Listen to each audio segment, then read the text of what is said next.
more than happy to invite him for giving his lecture. Thank you, Hocam, for joining us, and welcome.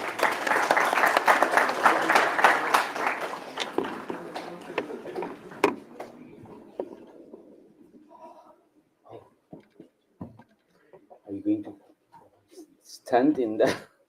Do we have chairs for that? That is really disturbing. Sorry.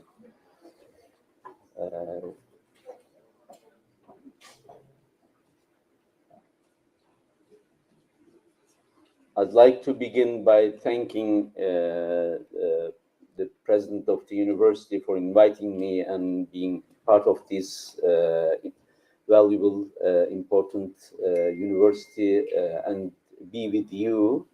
And also I'd like to thank university administration and Dean of the Faculty of Law, Nicola Bey, for inviting me to speak and to be with you in this conference. I'm going to speak about a topic which is, I think, in the last century or so, is an unthinkable topic. Because Islamic law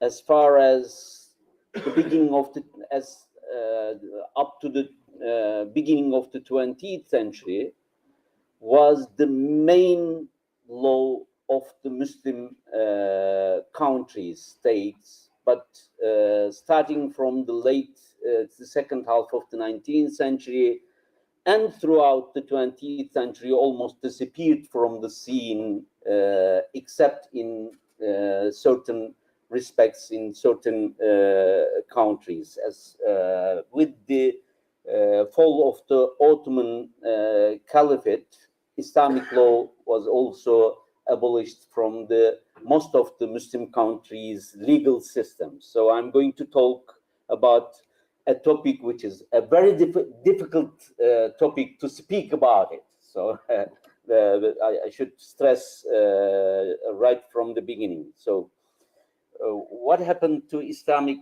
law in the modern period requires, of course, a historical introduction so that we can have an idea of what are we going to talk, what are we talking about. First of all, looking at the legal systems, I hope most of the those who are in the room are law faculty students, or I don't know, or law faculty people. I don't know, Nicola Way. What do you think? No? Some of them. Okay, all right. So I'm going to speak of course, some technical issues. So first of all, let me introduce my ideas on legal systems in general. You know, in the pre-modern period, law is essentially related to religious traditions. We know almost even for the Roman law, if you go and deep into its history, it began with this 12th tablet, which is very much related with a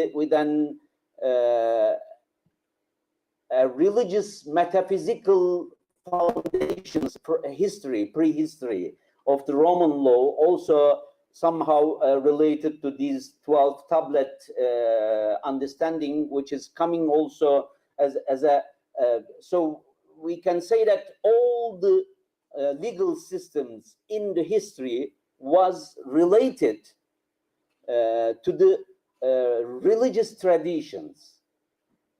But since the 18th and 19th centuries, a new concept arrived, that is secular law. Secular law is, of course, secularism and religion history, the division between secularism and religion goes back into the history, but a purely secular understanding of the law came late in the 18th and 19th centuries with the European legal system adopting this secular law, and then through the European colonial expansion spread all over the world, this secular, the idea of the secular law. But before that, the laws usually are divided, usually was very much intimately related to the religious traditions and religious ideas. So this secular law and religious law, the division of the secular and religious law, and the characterization of the legal systems as religious and secular, reformulated, especially at the beginning of the 20th century by Weber, Max Weber, who divided laws into two major systems that are religious laws and the secular laws.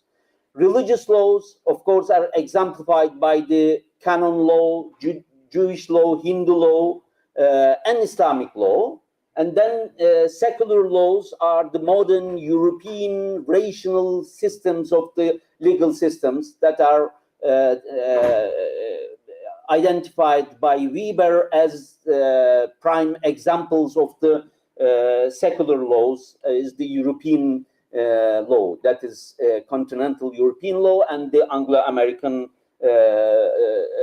common law system as rational secular legal systems, whereas religious systems are the canon law, Judaic law, Hindu law, and Islamic law. So Islamic law are branded or classified under the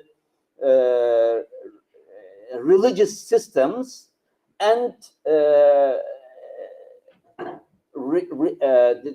identified with the canon law, the Christian law, and the Judaic laws. Whereas, you know, if you look at the Islamic legal system, unlike Judaic and the canon laws, Islamic law was the civil laws of the Muslim states throughout its centuries. Since it is first emergence in the 7th century and up until 20th century, Islamic law was a civil law, the law of the towns, the laws of the city. It is unlike the canon law, because canon law was never a law of the town, civil law. It was only law of the Christian clergy's law, whereas Islamic law was a civil law throughout its history. So if we are talking about Islamic law, we are talking about a law that is playing the role of the Roman law or the modern law, the civil law, the role of the civil law. Islamic law is actually was a civil law of the throughout Islamic history. So throughout all the empires, including Umayyads, Abbasids, Seljukids, Mamluk, Ottoman, Babur, all of these empires, the main law was Islamic law. It wasn't like a religious law as named or as branded by Max Weber on the example of the canon laws, Judaic law, or the Christian canon law. It is not in that sense a purely religious law in the modern sense. We know that, at the beginning of the 19th century, in Islamic empires, Islamic world came across, faced with the challenge of the modern European colonial expansion at the beginning of the 19th century, and when we arrived at the 20th century, almost all of the Muslim world was invaded by the European colonial powers, and they introduced European law into Islamic world. At the beginning of the 19th century, the Ottomans, which was the last representative of the caliphal state, the Ottomans, Ottoman Caliphate, decided to reform the state system and introduce the modern nation state into Muslim world. So the beginning with the 1820s, Ottoman state reformed its state structure, state organization, bureaucracy into a modern state, because they thought that the European modern state gained its power, its predominance, dominance through its modern apparatus, modern tools. So we need to introduce new model, this new modern bureaucratic state into the Islamic realm. So Ottomans decided to reform its legal system, state system, including the legal system and educational system, the whole legal system. And when we came to the late 19th century, there were two legal systems prevalent in the Muslim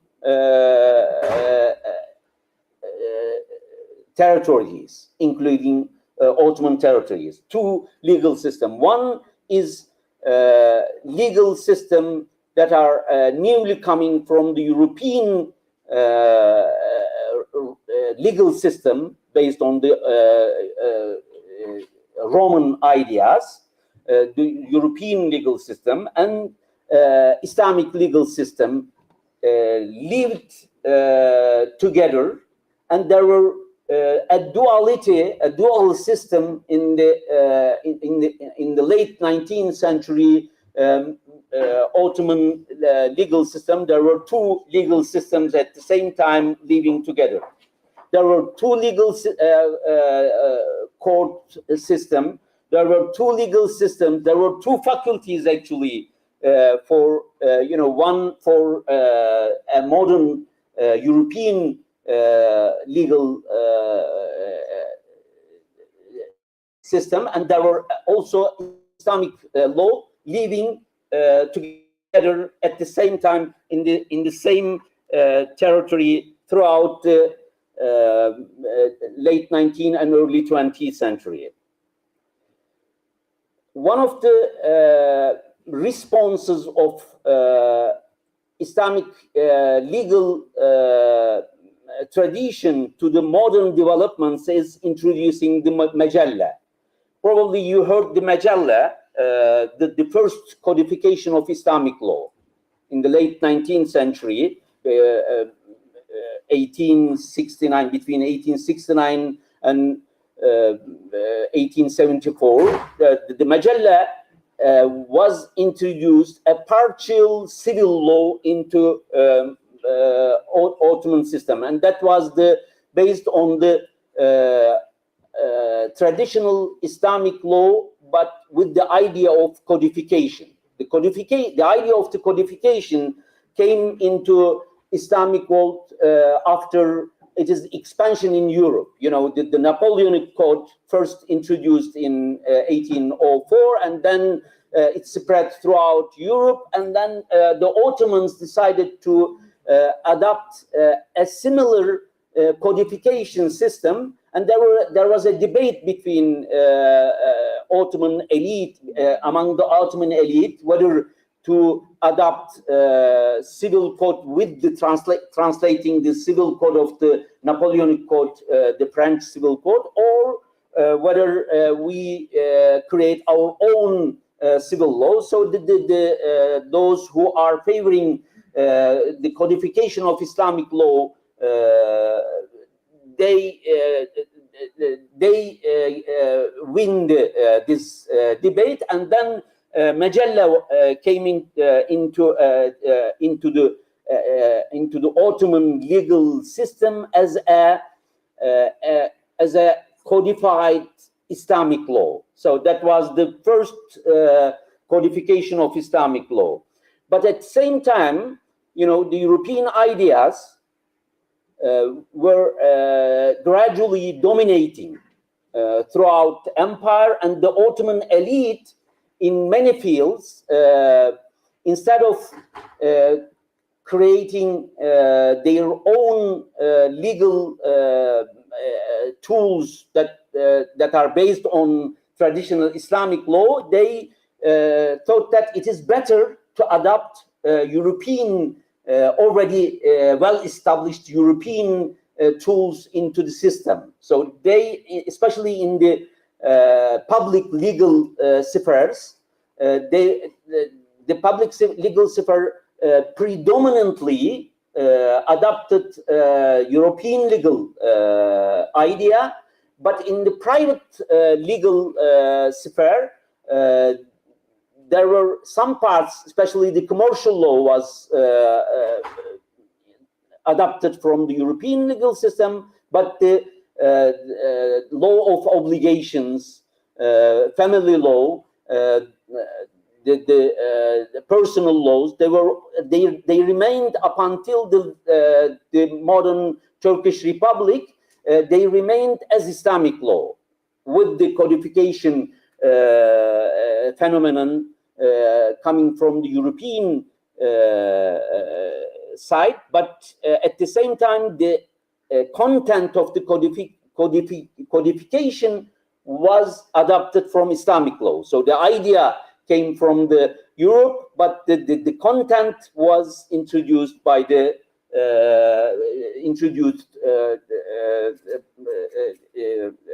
filled by the traditional Islamic legal system. But we know that the European law gradually expanded its realm when we arrived to the First World War period in 1914, between 1914 and 1918. Family law was also codified.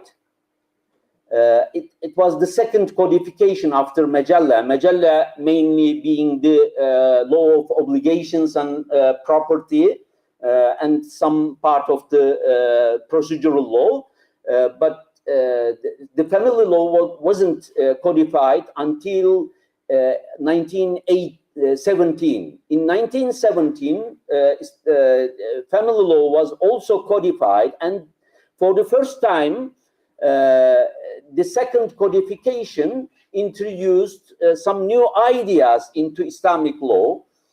Islamic law before codification kept its independent performance through the schools of law. You know, in Islamic law, there are schools of law, and the schools of law was the main channel of keeping legal system in standard form. So it was instead of the codes, instead of the codification, through the schools of law, the standardization of the law and the security of the law was established, achieved through the schools of law. And the schools of law, each school of law prevailed in certain areas. And you know, the schools of law in some parts of the Muslim cities, they were living in the same city and working together, but mainly, for example, for the Ottoman central cities like Istanbul and in the Balkan cities, mainly the Hanefi legal system was prevalent. So it was the school of a school of law was the law of these cities. But with the codification, of course, Islamic law became Islamic law was struggling to survive with the rise of the and the expansion of the European legal ideas and European legal tools. Islamic law was trying to struggle for survival. And in this survival, these two codification transformed the legal system into a quite different concept of law came into Islamic world with the codification. You know, Islamic law before codification was mostly civil law. You know, the law, especially the private law, the civil law, was created, legislated, not by the state. You know, the idea of the state legislation was absent throughout the Islamic history. There was no legislative state power. It was the legal experts or jurists who were creating the law, and the schools of law was the main medium through which you know, the jurists were introducing and adapting and, you know, renewing the legal system, and the states were only you know, operative in application of the law, but not in legislation part. But with the modern concept of codification, Islamic law now became a place where, you know, state is now playing a role. Now the states, the governmental committees, they were, you know, introducing the codification. So this was totally a new period, a new thing for the Islamic law. You know, the state becoming a power of legislating power, playing with Islamic law. This was something new for the Islamic history. So, and the traditional Islamic law was a civil law, and now the state becoming the main apparatus here. So, with the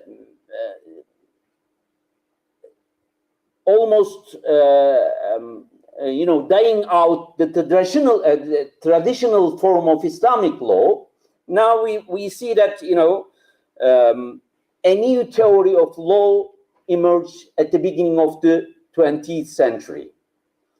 The schools of law were no longer, you know, players in the field as they are in the pre-modern period, pre-codification period. Pre-codification period, you know, they were the main channels, but now the schools of law lost their traditional role.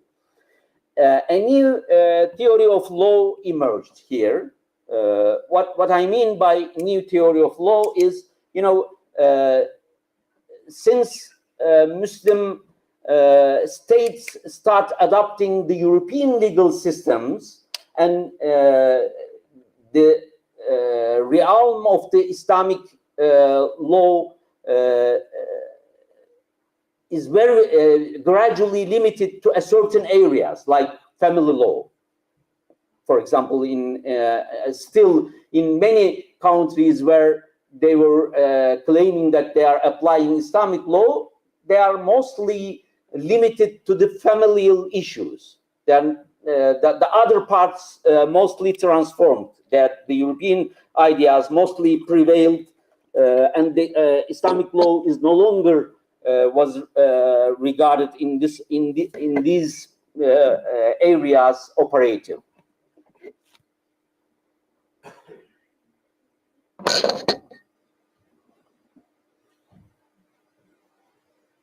The Sharia, the name for Islamic law, was the law of the state throughout the centuries, as I told you. But after this codification process, Islamic law became almost an academic endeavor. What I mean by academic endeavor, how Roman law throughout the medieval Europe was the main subject of the faculties in the European universities. The Roman law was the main subject of the legal faculties throughout medieval Europe. But it was not part of the actual law that are operating in the field. In the cities, in the towns, in the legal systems, Roman law was not a law that is, in force in the European cities. The law in throughout the medieval ages, the law that is in force in the legal system was mainly the municipal laws or the customary laws. But the Roman laws was part of the academic endeavor, academic subject, that legal systems, the legal faculties, law faculties were in Bologna, in other universities, in Paris University, in Oxford, Cambridge. They were, the Roman law was part of the curriculum. It was taught in the universities, but it wasn't the law that are in force in the legal system. I think after the codification process, a similar development happened in the Muslim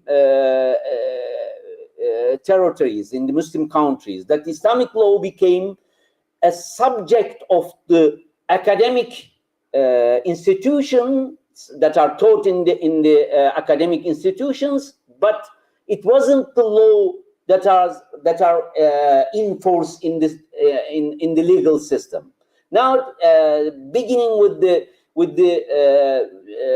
1920s onwards, almost now a century or so, Islamic law became an academic endeavor, an academic thing that that are taught in the universities, not mostly not in the law faculties. Before that, it was the main before codification. In the pre-modern period, Islamic law was the main law that are in force and that are in the faculties. But in this period, in the modern period, now Islamic law became a subject of academic study, but not part of the legal systems, except in certain areas, in Saudi Arabia, in certain fields. In Pakistan, in certain fields. In Malaysia, there is this Islamization process is going on, but only in certain fields. Not it is Islamic law became one of the sources of law, but not the source of law in these countries. In Turkey and in some of the Muslim countries, even it is not a source of law anymore. Only an academic study that are taught in the universities. For example, in Turkey, in the faculties of Ilahiyat, in the Islamic studies faculties, where Islamic law was taught as an academic thing that are taught with the books, but nothing to do with the legal system that are operating in the courts of that country. And as I told you, even those who are claiming that they are applying the Sharia, still only certain parts of the legal system is for example, in Iran, in Saudi Arabia, certain parts of Islamic law is leaving. It's not the whole system is governed by the Islamic law. It's not like that. Only certain parts, and mostly in the private legal sphere, and mostly in the foundations, in the familial issues,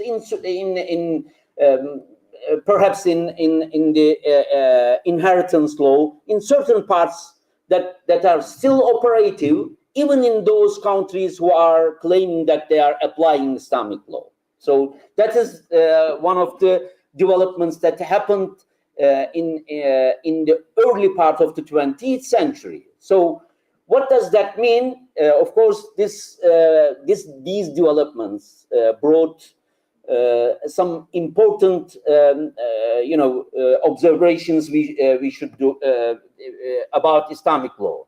For example, Islamic law, since it is loss of predominance in the legal system, led ulama, the scholars, the Muslim scholars, to call for ijtihad. That is, we need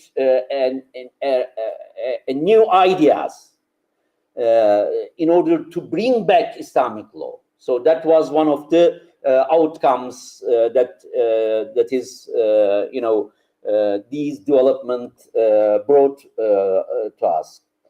Call for ijtihad.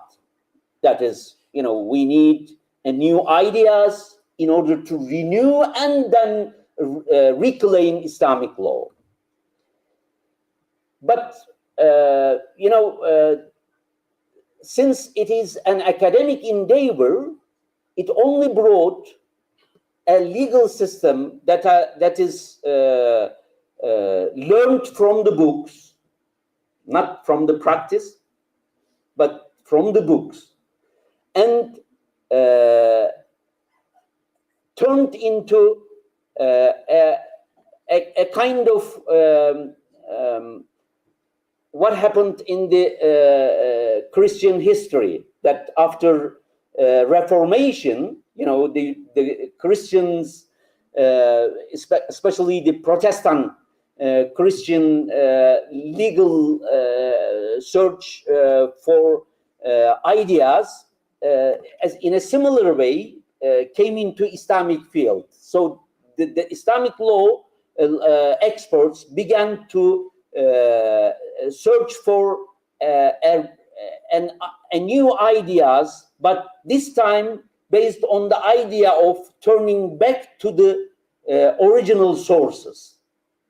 In a similar way, in a similar way with the Protestants turning into a sola scriptura argument, that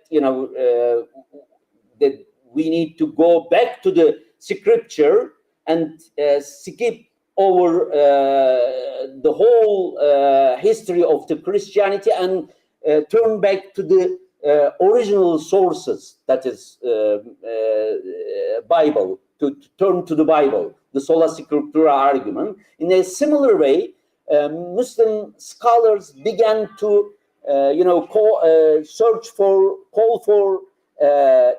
call for ijtihad became like a call for turning back to the original sources, which means the turning back to the Quran and Sunnah argument. So this Salafi idea began to dominate in the Islamic legal studies, that we need to go back to the Quran and the prophetic hadith in order to bring back Islamic law into a modern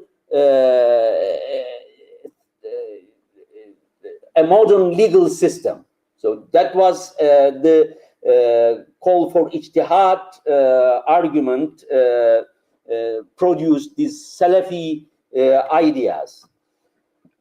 Of course, other principles also were promulgated.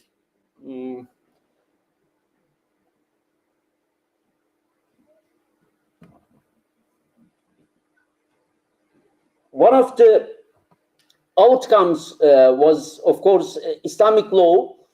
The ulama did never give up to reclaim Islamic law for the Muslim societies. Why they were insisting on it? What happened in the Christian world, that after canon law, or the religious institutions lost their traditional power, a secular law emerged. But at the end of the day, the European legal systems were purely secularized, although, of course, with nuances, with reservation, I should use this word. But at the end of the day, the legal systems in the law faculties, they claim that they are purely secular legal system. Why Muslims did not accept this? Still they are not accepting it. In the history, they didn't accept it. Throughout its history, they struggled against it. But why they are still insisting on reclaiming Islamic law? That is, I think, an important question we should focus on. Why they are still insisting on reclaiming Islamic law, although most of the legal life of the societies, almost, Islamic law never plays a role in it anymore. But still, Muslims are claiming, they're trying to reclaim Islamic law. Why? Because, according to the Islamic idea that, all the prophetic messages, all prophets sent by God brought a message for the people, for the humanity, from God. This message includes, along with other things, a code of conduct. That is what Muslims believe, that, all the religious, all the prophetic messages, all the divine messages brought by the prophets contain a code of conduct sent by God. So that is what Muslims believe in. Not only a belief, a theology, not only a belief in one God and in belief system, but also a code of conduct, an ethical, political, and the legal system. A code of conduct was also sent by God to humanity, and all the prophets, all the messengers of God brought this idea that, you know, ethics, the ethical conduct, political conduct, and the legal conduct, in its essence, in its principle, was actually promulgated by God. But this idea that, you know, the legal concept, the legal code was legislated, promulgated by God, this idea was almost forgotten in the modern period. And all the legal systems, they say that, you know, now we have this idea of an ethical or legal conduct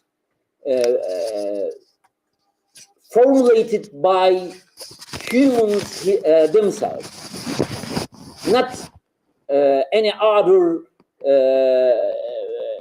power that are transcendent from the humanity. There is nothing like that. But the whole idea of that, you know, law, the ethical conduct are coming from the God is no longer acceptable in the modern period. But still, you know, but this is according to the Quranic message, according to the Islam, this is unacceptable. You know, the Quran says that from the first prophet Adam to the last prophet Muhammad, all the prophets brought the message that believing in God, the belief system, and then the right conduct. So it is the morality, the ethics, the law, the politics, the political conduct, all the conducts that a human being is, you know, existing in the human being's behavior is, in essence, in principle, was the ethical principle comes from the divine message. So this idea we lost in the modern period.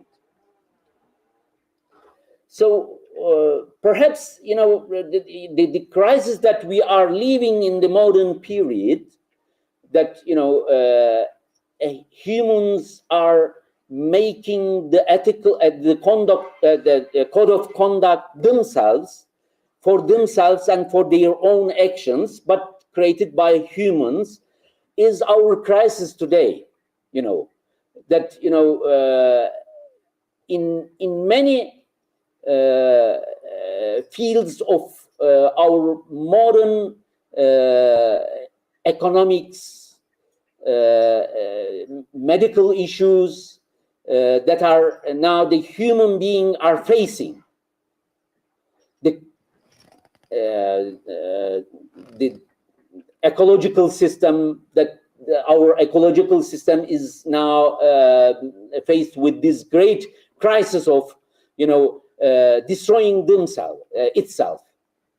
And the economic system, the growth, our greed for growth, our greed for earning more, is now becoming more and more something that destroys us. Now, perhaps it is better now to remember. So that is why I think we should bring back this idea of divine, transcendent, ethical message that exists throughout the history of the human being, and we lost in the last 200 years, and now perhaps that was the main cause of destroying our own future in this world. Perhaps Muslims' insistence, the Quran, based on the idea of the Quran, that we need to listen to the divine message. Perhaps we should remember this and remember, thanks to the Muslim nations, Muslims' insistence on not forgetting the divine principle of ethical conduct, perhaps can be our last chance to save this human being. And although Islamic law is no longer operative in the legal, even in the legal systems of the Muslims, but this idea of that the ulama, the Muslim scholars are insisting on it is maybe an important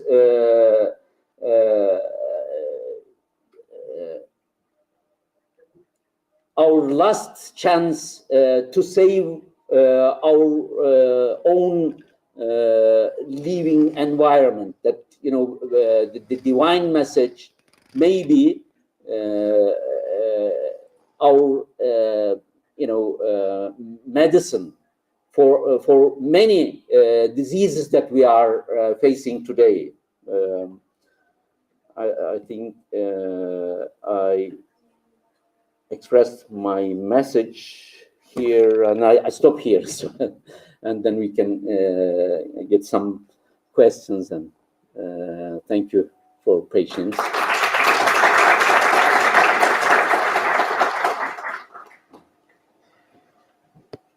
Yes, please. Thank you, Dr.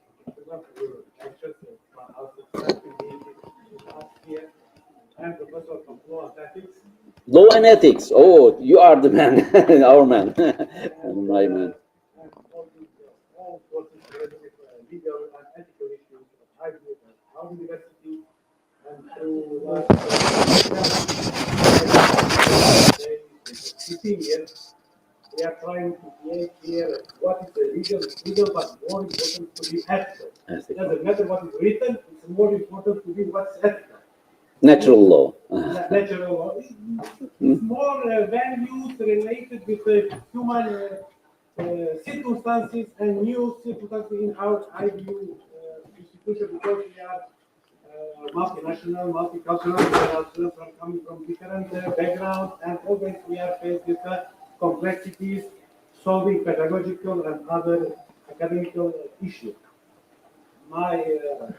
My comment when you lecture, it is why we are faced with this situation in modernity or post-modernity. It is because during the Islamic countries or Islamic empires, the law had an aim for ethical values, and there was division between the power, political power, and legal power. Legal power was made by the ulama, who were good lawyers, and all the philosophy to create the law was to make a simple life more equal, to help each other, like zakat and other institutions. But nowadays, it's opposite. All the laws are created by the state for taxation, which means there is no law who is thinking about people. The laws are, the philosophy of the state is how to control the people. And that means if there is no law which is controlling, there is not even law. The similar situation we have with banking system. You know, the financial system is designed to earn, to make money, to take money from people. In Islam, that is prohibited, which means that it's not possible to have Islamic bank or Islamic banking, because Islam is prohibiting credits or paying fees for not credits, but the interest. Interest. And what is going on? What is my opinion? I'm supporting and really fascinated this election. We must be focused on ethical values, like values who are not caring what is the legal and what is the how to say ordered by the institution, by the state, manufacturers, and this kind of municipalities. But this kind of regulation we had during the period of Austro-Hungarian time in Bosnia, there was a clear division.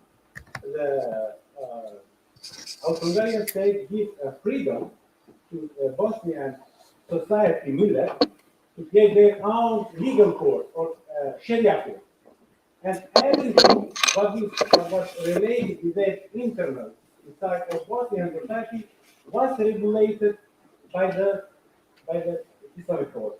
And the obligation toward the state were regulated by the state. Which means somehow, to finish with my comment and suggestion, the Muslim states, their capital or their power, it is controlled from outside. They have no sovereignty, which means the tool of decision making, the financial powers, technology, media, all powers which are created in the state, they are not under control of the citizens. And the party, the ulama, have, if they say something, let's say in Saudi Arabia or doesn't matter where, what? Doesn't mean anything. Yeah, you are right. You are right. Of course, you are 100% right. Yeah, I agree with you. But you know,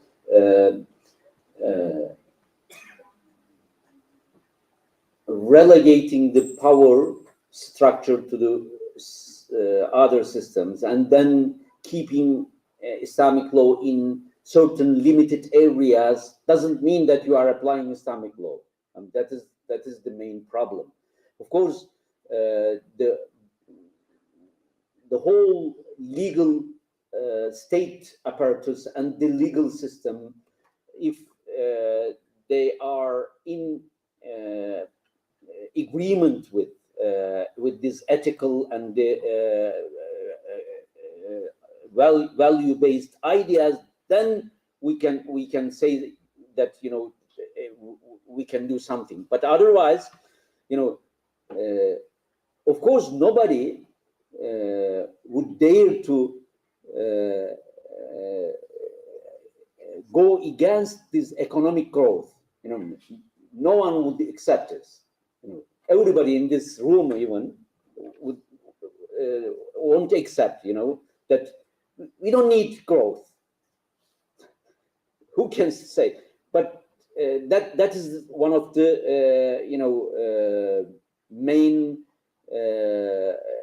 advantage that, you know, the capitalist modern liberal state is favoring it, pushing us toward it, and nobody can go against it. You know, who can say that we don't need more technology, we don't need more growth, we don't need a better means of living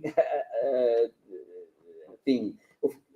That is our main problem. So even if we accept an ethical based, value based conduct, if these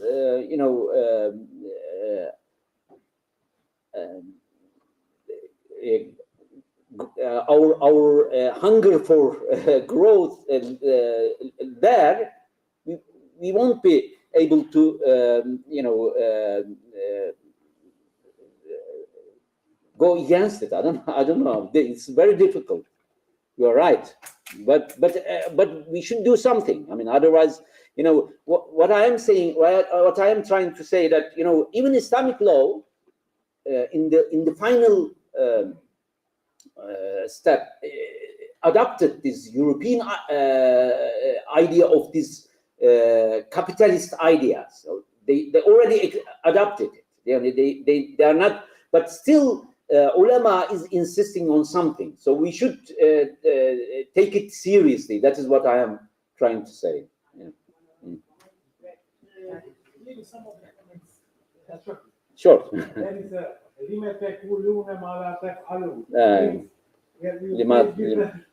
it's something what we do, but it's not applicable. Yeah, okay. Is there any other comments? Sorry. Dear Professor, I would have a question. I hope my question is not parenthesis still towards your topic. Do you see religion in regard with law as a convergence or divergence in terms of ruling? What do you mean, really? Because I didn't really understand what do you mean. Do you see as a religion in terms of like regarding law? Do you see as a convergence as something that they are together and they are ruling the society, or do you see as a divergence that they are separated? Even though that we know that law in origin it's having religion, but yet we know that law is rigid in some sense. It's rigid, like rigid. It's really Yeah, you mean religion or law is rigid? Which one? rigid. It's for me, law is really rigid. It's not giving space to religion. Uh-huh. Even though we know that the origin of law is The- some source of law is coming from religion. I'm expert on Islamic legal history. So what I see in the Islamic legal history, this dichotomy between religion and law, as one is being, rigid, and the other one is not allowing the other to go together. That idea doesn't exist in the Islamic world. Even there is this idea of Islamic secular that are some of the experts in United States are now writing about it, like Sherman Jackson, someone else also wrote about it. Islamic secular. What they mean is that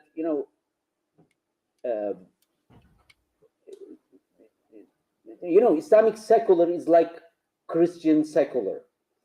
That it is like something tautological. You can't say that something, if it is secular, how come it is religious? And if it is religious, how come it is secular? But now that some Muslim thinkers in United States is now promoting this idea in order to show that in from the Islamic perspective, there is nothing that can be this dichotomic idea that law and religion something incompatible. No, for the history of Islam, that idea never ever existed. So that is what I feel, and that's what I know from the Islamic history. So it is a new idea in the modern period, claiming that religion and law cannot live together, or they are incompatible, and they if it is secular, it is not religious, and if it is religious, it's not secular. But for the Islamic history, that is why I began with the Weberian dichotomy that there is this religious law, Christian law, and then the secular law, modern rational law, he claims. But this doesn't work for the Muslim history. I don't think so. And Muslim idea doesn't accept this. Hello, Professor. I'm assistant professor in the field of family and inheritance law. So, quite like your presentation, especially when you mentioned the civil code Magella. I had a scientific paper on that about contract of sale a long time ago, around 5 to 6 years. So I wanted to ask you something about related to Islamic law, but a bit which is correlated with family inheritance law as well. Your opinion, of course. What do you think on this part? Do you think that maybe we are blocked in this part from, I don't know, maybe European systems, since we have different values when it comes to family inheritance law, especially family law? Of course, we know about European values and Islamic values when it comes in this field. Do you think that maybe in this field we are lost because of that? That we have different values, different, let's say, different articles, different terms on how should function a family? Mm-hmm. Very good question and difficult to answer. When Islamic law faced with the European ideas of men and women and children, these ideas, they introduced this first code in 1917, which I mentioned, the Hukuk Aile Kararnamesi, this first Ottoman codification of the family law. That was very interesting, codification event that happened in 1917. The caliphal approval is there, and they introduced, they accepted many of the ideas that spread, that came from Europe, and they introduced into the code in many fields. Like, for example, in the late 19th century, the woman movement, for example, and then the liberation of women, the idea of the liberation of women was very important in the late 19th century Europe, and these ideas came to Ottomans and the Islamic world, and they start tackling with these issues, and they adopted many of the ideas that come from, but with the, of course, keeping Islamic values at the same time. So that was the codification event that happened in 1917, which adopted, which was struggling the same problem that you are asking about it. That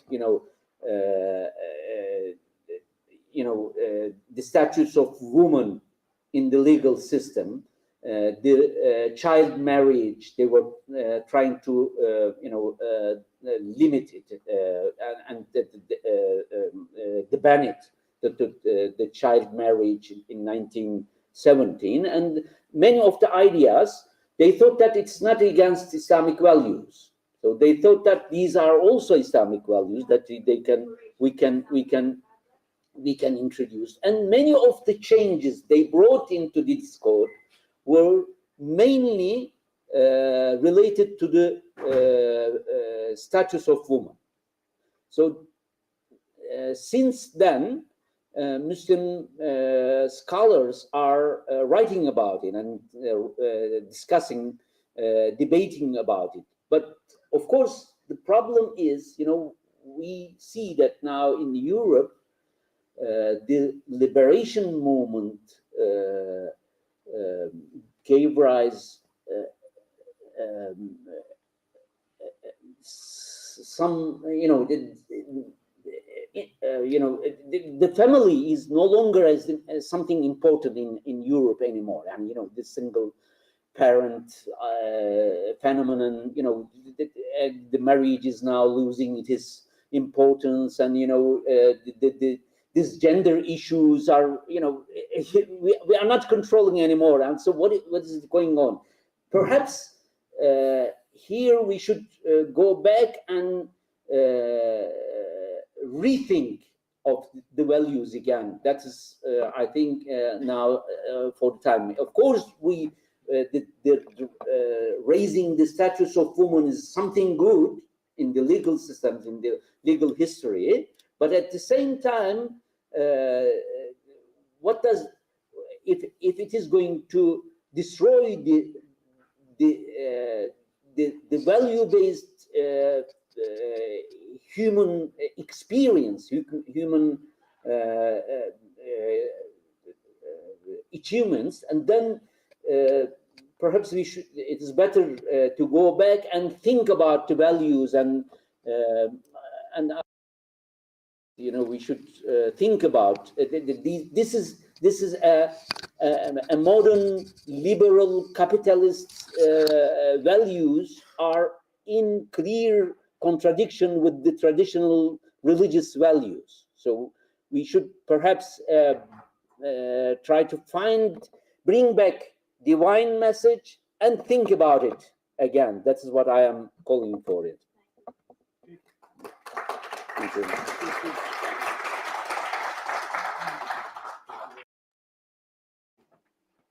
Dear Rector, for the bringing the gifts and for our esteemed professor, I would like to introduce you and let you in here. Please. Thank you hocam. Thank you. This was a wonderful lecture for us. You learned too much. This is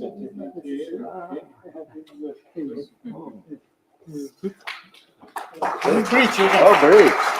Our logo is also bridge. Bridging ideas and people. Yeah. Thank you all for joining us. Thank you. Thanks for inviting me. Çok güzelmiş. Stonebridge. Stonebridge, yes. Oh, wonderful. Thanks a lot. Thank you for coming. Bakayım.